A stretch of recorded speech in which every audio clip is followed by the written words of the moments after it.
Hello and welcome. How are you doing, my friend? And now when we are looking this our current parts, we are now in part 4 what we need for that our engine. And first part, like in repeat, was this piston, and then this piston rings, and then this piston rod, and this is like first part what we need. And second was that we need to do this hole, and this is cylinder tube.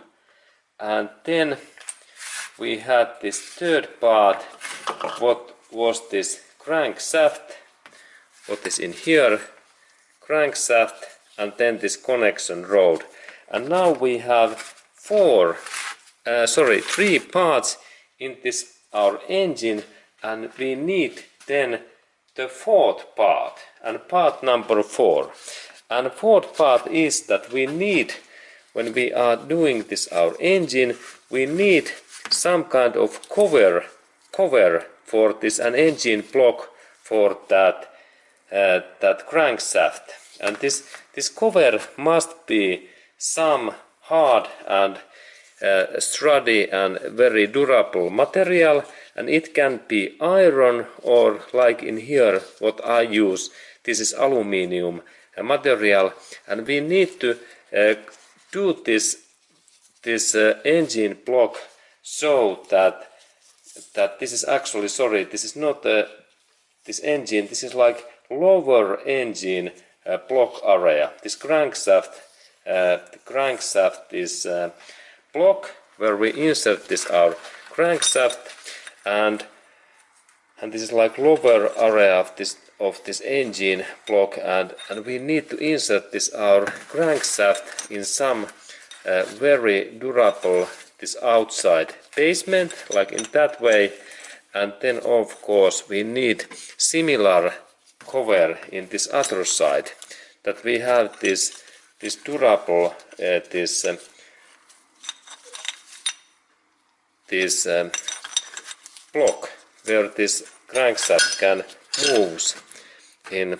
Let's look at how it should move, that when this is in here and then crankshaft is in here, and then when the crankshaft moves in that way,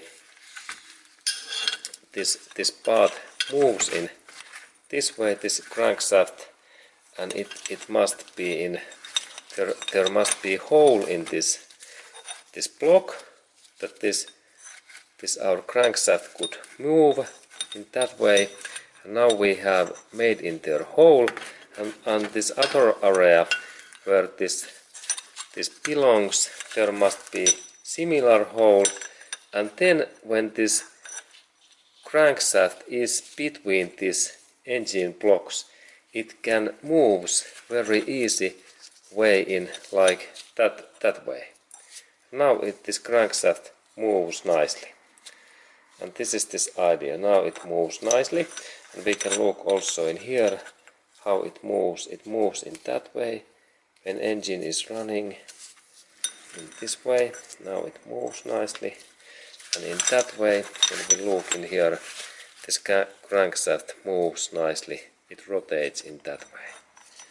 Okay, and this fourth part is that we need to do some cover and support area for this crankshaft. And there is idea that these both sides and this all sides, they must be in very durable, because in here we have very heavy power and forces when this moves in that way, high speed.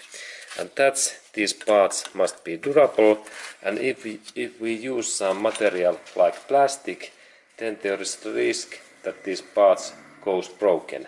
And also wood is not so durable than these metallic materials, and that we need metallic covers. Where is this hole? And this is part 4, and this is like engine block, lower engine block. Okay, and now we have then those parts when we look. First one is piston, second is cylinder tube, third one is this crankshaft and connection rod, and fourth one is this engine block in that way. Okay, and now we have 4 parts, and then we can continue.